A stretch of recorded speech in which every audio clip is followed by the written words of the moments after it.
So before we move on to a sampling project, we want to understand what would determine the design we'll use and the sample size. So the first question is, what's the purpose? Why are we actually carrying out this project? Is it for us to tell a story about a certain subpopulation of the group, or do we want to project the findings to a population? That's one question. The other question is, what are we trying to quantify? Or in other words, what are we trying to estimate? We're looking to estimate an error rate or a dollar amount. So for example, back to the physician.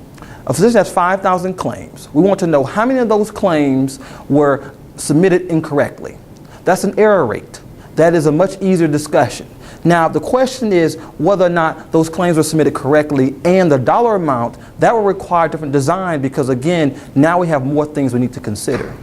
Another question is the required level of precision. When our clients bring us on board, of course they ask the question, Summit Consulting, what exactly is my error rate? But they're really asking us, what exactly is the comfort should I have around this error rate you will provide? And that is what you'll consider like the margin of error.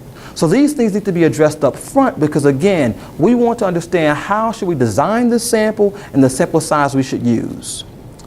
Another question that is often overlooked but needs to be addressed early is how do we replace samples that cannot be reviewed? And in most cases, this is because the documentation is missing or the documentation is insufficient for the team to render a decision.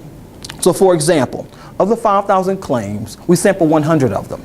If 93 of those claims are able to be reviewed, then we're happy. But what do we do with the remaining 7? Do we either replace them or do we treat them as errors? That needs to be decided up front because, again, that will play out in terms of how we design the sample and also the sample size we will use.